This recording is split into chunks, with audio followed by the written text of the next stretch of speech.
Now, just to be clear, we're specifically discussing the Carolina green anole, which is a single anole species. Technically, there are other green anoles, but the Carolina green anole is the only one natively found in the contiguous United States. These lizards live in the southeastern US, though in Florida they've almost been entirely replaced by the introduced brown anole. Also, green anoles themselves have been introduced outside of their native range to places like Hawaii, Cuba, Guam, and Japan, where their presence has had wide-ranging consequences. Coming back to their names, sometimes their common name is pronounced Anole, and sometimes it's pronounced Anole. From what we've gathered, it's more appropriate to say Anole, but the other pronunciation is becoming more and more widespread, though we've run into people confusing the pronunciation of Anole as another similar sounding word. We'll stick with Anole so it doesn't sound like we're talking about butthole lizards. Anoles are generally described as arboreal creatures because they spend a lot of their time in trees. They can typically be seen clinging to a tree's bark somewhere between the ground and the branches. But in urban settings, green anoles may even be spotted on fences, porches, and rooftops. These lizards are diurnal, meaning they're most active during the day. They may be soaking up the sunlight to get warm, or they may be seeking out a meal.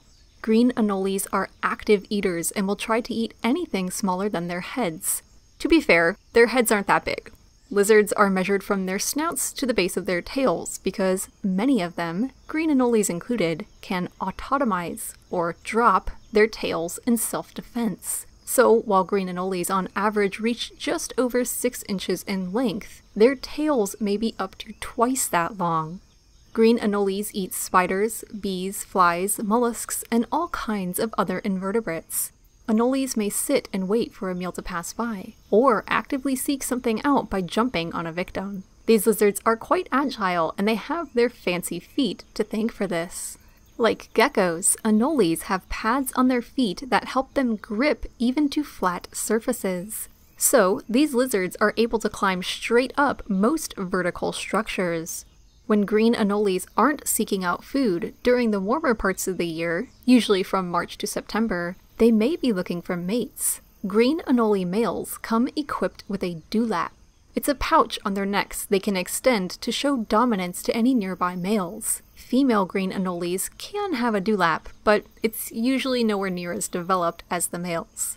The males will also extend their dewlaps and bob their heads to entice females. If a female is receptive, they'll mate. She's able to store sperm for later, and every week or two she'll lay 1 or 2 eggs in a nest in moist soil or rotten wood. She'll do this multiple times per year, laying more than a dozen eggs throughout the warm months. The eggs will incubate in their nests for 5 to 7 weeks until they hatch. The baby green anoles are on their own and have to watch out for snakes, birds, other lizards, spiders, frogs, and even cats. If they can avoid these animals, green anoles may live to be 5 years old or older. Green anoles aren't always green. They're able to quickly change from green to brown. This, along with their ability to move their eyes independently of one another, has given rise to their other common name, the American chameleon. Of course, green anoles aren't actually chameleons. Heck, they're more closely related to iguanas, and their color-changing abilities don't quite match up with the real thing. But these lizards can change color to indicate excitement, stress, or even their body temperatures. For more facts on green anoles, check out the links in the description. Thank you to Jack for today's request. Give a thumbs up if you learned something new today, and thank you for watching Animal Fact Files.